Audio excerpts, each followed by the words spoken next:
everyone, welcome back to the channel. If you're new here, my name is Katie and I am on a journey to try to hit a 3:10 marathon at Myrtle Beach. So I am documenting my training plan and also along the way just sharing some things that runners love to talk about. Last week I talked about data and metrics and some of the things I like to track, and today I'm going to talk a little bit about something every runner loves to geek out on, which is shoes. So stick around for that. First, I'm just going to talk a little bit about how the training went this week. So this week I started off with a pretty challenging workout. It was 3-2-1, 3 miles at half marathon pace, then a short recovery, 2 miles at half marathon pace, recovery, and then 1 mile at 10K. And I was really happy that I did actually hit my targets on this one after last week where there were several workouts where I didn't hit my targets. I was really happy to actually hit targets on this one. Then I try to do a 2-hour ride once a week. So Christmas Eve, did 2 hours on the bike trainer, just for cross training. And again, so that when I do start triathlon training, I won't be starting over completely from scratch. Then Christmas, I did a track workout, but instead of doing it on the track, I did it just on the road. So 6 by 1200 at 10K pace, and goal was 5 minutes, and I was able to hit the targets on that, even with some elevation changes going up and down. So I was excited about that. Then I did an easy run, just an easy 4, like I mentioned last week, really just wanting to make sure that my heart rate stayed around 130. So did a 9:30 pace and it felt amazing. Then I also did a swim, again, just trying to make sure I remember how to swim so I'm not having to relearn next year. I'm not real fast, I just do it just to kind of reset the body, and like I said, just keep doing it. Then a little strength training because we didn't have body pump this week due to it being Christmas Eve.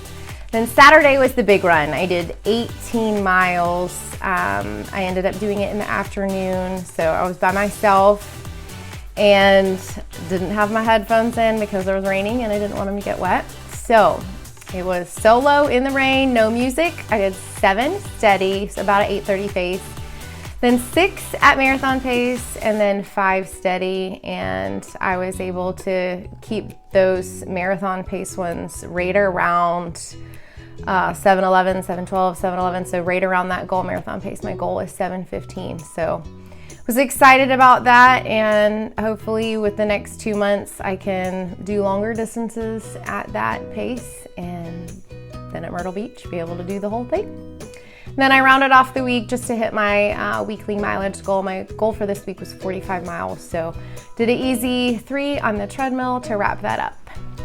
So that was week 7. So now let's talk just a little bit about shoes. So one thing I've learned over the years is it's really important to rotate different shoes and also different brands. And that's just because shoes are made differently and therefore they fit your feet differently. And when you hit the ground, it's just all different. So it's good to rotate between different brands. It helps reduce injury, varies the stress that you're putting on your feet and legs. Then it also just helps you find new ones that you like that maybe you haven't tried before. And for me, it's kind of a mental thing. Like I have certain shoes for certain types of runs. And so when I put my feet in those shoes, it's kind of like I'm telling my body, okay, this is the kind of run that we're gonna do. We're gonna run easy today, or this is my speed work shoe, so we're gonna put in some quick work today. So for me, it may be just kind of like a mental thing, but that's something that helps me, is to know I have different types of shoes for different types of runs. And obviously shoes are made differently, and some are lighter and designed for speed work and different things. So I'm just gonna go through a few of my favorites. I also want to add that I like to shop around. I try not to spend more than $100 on a pair of shoe.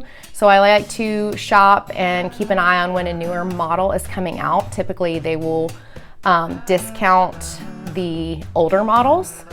It's also a great way if you can go to like outlet malls. If you have a Dick's Going, Gone, they usually have really good prices on shoes. I've heard people find good ones at Ross. Marshall's, TJ Maxx. If you live near an Nike outlet, we are fortunate enough to live 30 minutes from a Nike outlet. So we've gotten some great deals there. So it is possible. REI, I've gotten some good deals there. Running Warehouse, sometimes they have them on sale. So it takes a little bit of work. You have to shop around, but sometimes you can get really good deals. And so I try to not spend more than $100 on a pair of shoes. So here are my favorites. For easy runs, I really like the Nike Invincible and the Brooks Ghost. Those are my go-to for easy runs. If I'm going to the track and doing a speed workout, my favorite is the Saucony Endorphin Speed. I also like the Pro as well, just kind of depends on what I can get for a good deal. For tempo runs, my favorite right now is the New Balance Rebel V3. This is actually probably my favorite shoe right now, just like all around. If I were gonna recommend somebody buy one shoe, I think this would be it. I really love this shoe. Also, I just got for the first time the Brooks Hyperion Tempo, and I'm liking that one for tempo runs as well. For my long runs, I love the Asics Nova Blast. This is just a really nice, cushy, got a good bounce for keeping your legs fresh. And then also the Saucony Triumph is another good one. And then for just kind of all around whatever, I have always been a really big fan of the New Balance 1080. I've had several different versions of this shoe, just a good kind of all around. And then also the Saucony Kinvara. I got a really good deal on these. They're just really light and just kind of good for whatever. And then lastly, for racing, and I only wear these shoes when I am doing a race. I don't wear them on long runs.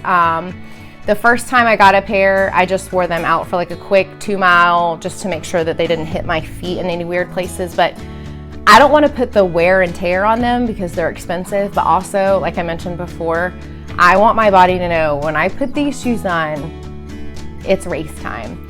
And that is the Nike Alpha Fly as well as the Nike Vaporfly. So those are my two. I really like the Vaporfly for marathons, and then the Alpha Fly, that's really just because I only have one pair of these that I got at the Nike outlet, I've kept for my 5K. So those I love. I feel like they protect my feet. Back when I did like my first couple marathons several years ago, I lost toenails. And since I've switched and run in the Vaporflies and the Alpha Flies, I haven't lost any toenails. I feel like they really just do a great job of protecting your feet. And like, they really do make you faster. I think studies have proven that. I forget exactly what the percentage is, but for me, if I'm gonna spend all the time and money training on the race entry, hotels, all of this, I'm just gonna spend a little extra and make sure that my shoes are helping me be as fast as I can. But if you have a Nike outlet near you, you may not have to spend any extra because we're able to get these for $99 at the Nike outlet. So if you have one near you, check that. And yeah, just shop around and try some different shoes and see which ones you love. So I'd love to hear from you. What are your favorite shoes? Do you have different shoes for different types of runs? And if so, what do you like to wear? I'd love to hear from you. If you have enjoyed this video, it would mean so much if you would give it a like, subscribe if you haven't done so already, and I'll be back next week with another recap of how training is going, as well as some other fun things that runners love to talk about. We'll see you on the next one. Hey, what are you about to do? Swim versus mommy. What? Swim versus mom. How far are you guys going? 25.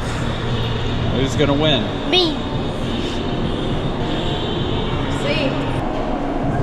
All right, here they go. 25 yards. Go.